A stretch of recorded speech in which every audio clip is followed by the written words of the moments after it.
पहला क्या कि भगवान का पलक नहीं गिरता।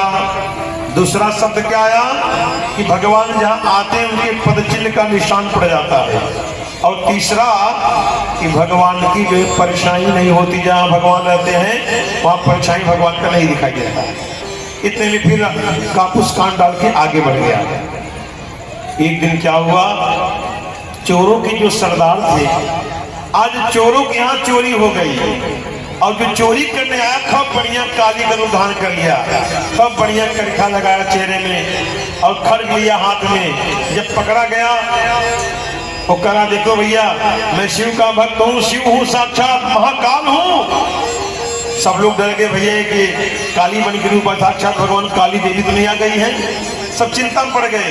इतने में वो चोर आया जो 3 शब्द भागवत का सुना था। बोला, पिताजी पहले रुकिए, टार्च मारा। जब टार्च को मारा और जब टार्च की रोशनी उस चोर के पलकों पे गया, उसका पलक बार बार गिरा था।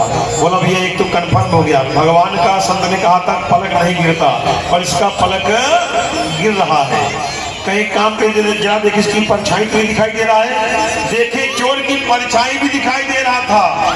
कहीं भैया संत ने दूसरा कहा था कि भगवान की परछाई नहीं होती, इसकी तो परछाई भी है। कहीं एक काम करिए, थोड़ा इसको खसकाइए इधर। और जब उसके चरणों को पीछे किया गया, उसका पद चिन्ह भी नहीं था। कहीं महाराज ये चोर है, इसको पकड़िए, कोई भगवान नहीं है। पकड़ लिया गया चोर। बाद में चोरों को सरदार का बेटा तुमको कैसे पता चला कि ये चोर है? कहे महाराज उस नगर में जो कामद घर में श्रीमद् भागवत वहां चल रहा था, वहां 3 शब्द मैंने सुन लिया था।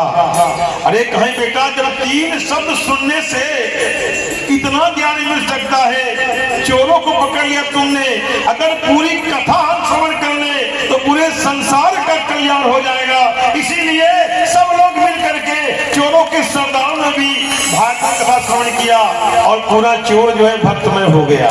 ये भागवत की कृपा है। सदा सेव्या श्रीमद् भागवती कथा यस्या श्रवणमात्रेण हरिश्चित्तम समाश्रयेत। इसलिए भैया भागवत का अर्थ यही है भगवान का हो जाना। और जब हम आप भगवान के हो जाएंगे तो संपूर्ण हमारा आपका कल्याण निश्चित है। तो जब भी आप भागवत में आइए 2-1 शब्द जरूर लेके जाइए और उसको घर में गुनगुनाइए। और घर में जब जाइए, ओम नमो भगवते वासुदेवाय, ओम नमो भगवते वासुदेवाय, इस मंत्र का जाप करिए। 7 दिन तक ये करके देखिए, मनोकामना आपका अवश्य पूर्ण होगा। आगे सुखदेव जी कथा बताते हैं वृत्तासुर का। वृत्तासुर देखिए, ये बृहस्पति पहले पौरोहित कार्य करते थे और वो नाराज हो गए देवताओं से। तो तुष्टा मुनि का बेटा विश्वरूप जी को गुरु की गद्दी दे दिया गया। विश्वरूप जी महाराज नारायण कवच के बहुत बड़े ज्ञाता थे।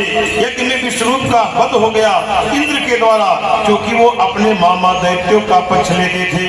तुष्टा मुनि ने विचार किया कि पुत्र की मृत्यु हुई है। तुष्टा मुनि ने एक यज्ञ किया और उसी यज्ञ कुंड से एक वृत्तासुर नामक राक्षस प्रकट हुआ और तुरंत दौड़ा इंद्र को मारने के लिए। सब देवता त्राहि तय करने लगे, भैया ये कौन सा राक्षस आ गया, सबको मार डालेगा। सब लोग भागे भागे ब्रह्मा जी के पास पहुंचे। ब्रह्मा जी ने कहा, भैया देखो ये ब्राह्मण के अग्निकुंड से पैदा हुआ है। यदि इससे कल्याण चाहते हो, जो जीवन पर्यंत केवल भगवान का नाम जपा हो, यदि उसकी हड्डी मिल जाए, उसी हड्डी का वज्र बनेगा और उसी वज्र से ये वृत्तासुर मारा जाएगा। अब सब खोजना प्रारंभ कर दिए, कौन सा ऐसा भैया ऋषि संत है जिसकी हड्डी से वज्र बनेगा। भ्रमण करते करते पहुंचे दधीच मुनि जी के आश्रम में। दधीच मुनि जी के आश्रम पहुंचकर कहते हैं, महाराज आप मर जाइए, आपका हड्डी चाहिए।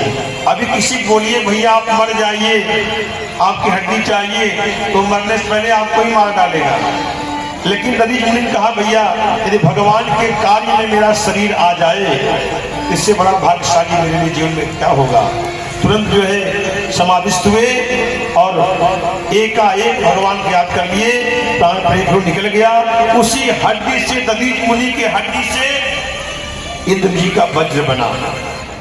और उसी हड्डी से देखिए परशुराम जी के पास एक जो धनुष्मान है, परशुराम जी के पास, और एक जनक जी के पास जब भगवान राम जी ने तोड़ा था धनुष को, उसी वजह से धनुष बना। एक परशुराम जी के पास है, एक जनक जी के पास है और एक इंद्र जी के पास वज्र बन के खड़ा है। अब जो है वृत्तासुर इंद्र जी को ग्रहण कर गया पेट में और उसी वज्र के माध्यम से वृत्तासुर मारा गया, इंद्र का कल्याण हुआ। अब वही बता रहे सुखदेव जी, ये वृत्तासुर कोई और नहीं, एक गंधर्वों का राजा था, नाम था चित्र और केतु। ये चित्रकेतु नामक राजा था और इसके लिखा गया भागवत में कई करोड़ पत्नियां थी, लेकिन कोई भी पत्नी कोई संतान नहीं था। अब यहाँ समझने की बात यह है, आज का जो माहौल चल रहा है, सब लोग चाहते हैं कि बेटा हो, पुत्र हो, ये हो, लेकिन भैया देखिए बच्चों का 3 स्थान बताया गया है। एक होता है लड़का, एक होता है बेटा और एक होता है पुत्र। अच्छा, लड़का किसे कहते हैं? जो अपने माता पिता से लड़ाई करे। तुम बड़े वाले ज्यादा मानते, मुझे कम मानते हो। जो दिन भर लड़ाई करे उसे बोलते हैं लड़का।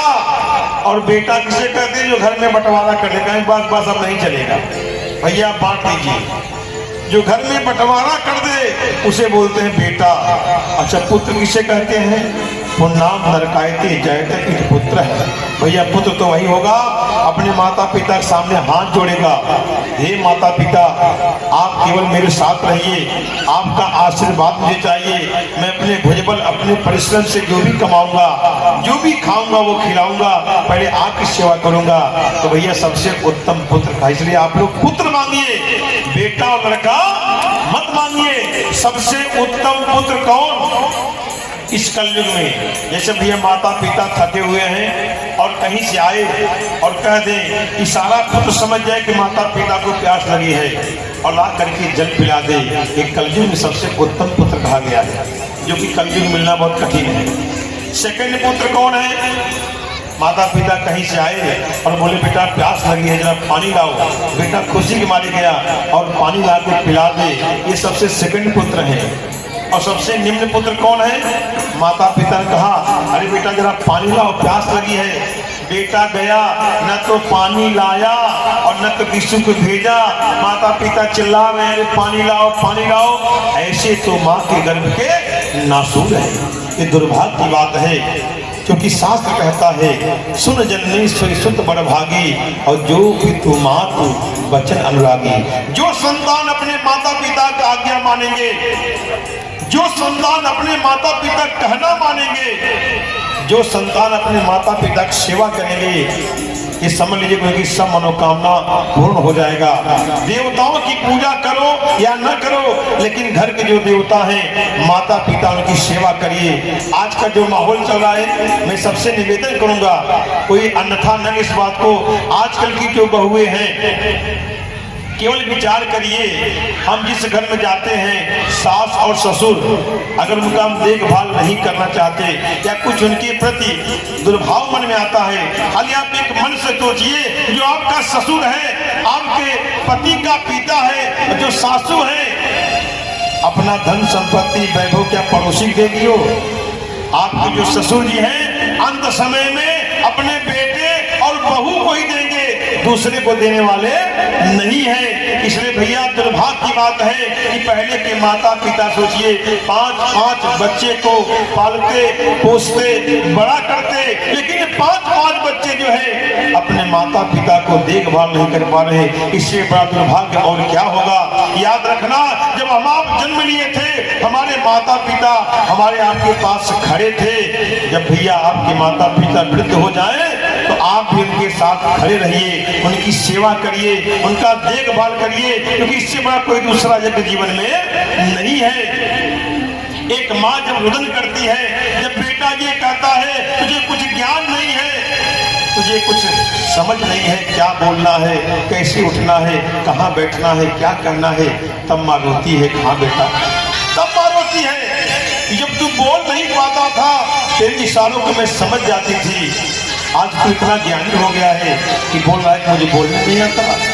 तब माँ जब रोती है तो कहती है कि मेरी आंखों का तारा ही मुझे आंखें दिखाता है। जो मेरी आंखों का तारा था मुझे आंख दिखा रहा है कि मेरी आंखों का तारा ही मुझे आंखें दिखाता है, जिसे हर एक खुशी दे दी वो हर गम को दिखाता है। जुबा से कुछ कहूँ कैसे कहूँ किससे कहूँ माहू, अरे सिखाया बोलना जिसको वो चुप रहना सिखाता है। न ऊंचाई सच्ची है न आधार सच्चा है, न कोई चीज है सच्ची न ये संसार सच्चा है। मगर धरती से अंबर तक युगों से लोग कहते हैं, अगर सच्चा है कुछ जग में तो माँ का प्यार सच्चा है। अगर सच्चा है कुछ जग में तो माँ का प्यार सच्चा है।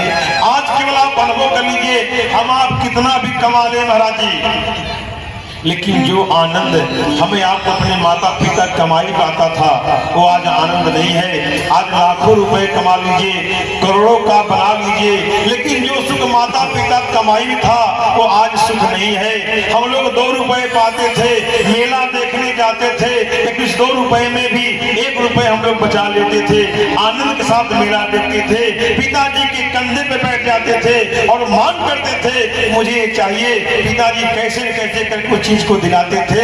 न ऊंचाई सच्ची है न आधार सच्चा है, न कोई चीज है सच्ची न संसार सच्चा है। मगर धरती से अंबर तक युगों से लोग कहते हैं, अगर सच्चा है कुछ जग में तो माँ का प्यार सच्चा है। ऐ जिंदगी तूने तो रुला के रख दिया, ऐ जिंदगी तूने तो रुला के रख दिया। अरे जाके पूछ मेरे माँ बाप से मैं कितना लाडला था। दौलत भी ले ले, शोहरत भी ले ले, भले छीन ले मुझसे मेरी जवानी, मगर मुझे लौटा दे बचपन की यादें। वो कागज की नैया वो बारिश की पानी, जब जब कागज से कलम पे लिखा अपने माँ का नाम, कलम अदब से बोल उठा बेटा हो गया चारों धाम, बेटा हो गया चारों धाम। देखिए एक माँ अपने बेटे से हमेशा कहती है, बेटा तेरी पढ़ाई लिखाई मैंने बहुत खर्च किया है। भाई माँ का स्वभाव है। एक गरीबड़ी माँ थी, उसने विचार किया, संकल्प किया कि मैं अपने बेटे को एमडी डॉक्टर बनाऊंगी, और बेटे को भैया एमडी डॉक्टर माँ ने बनाया।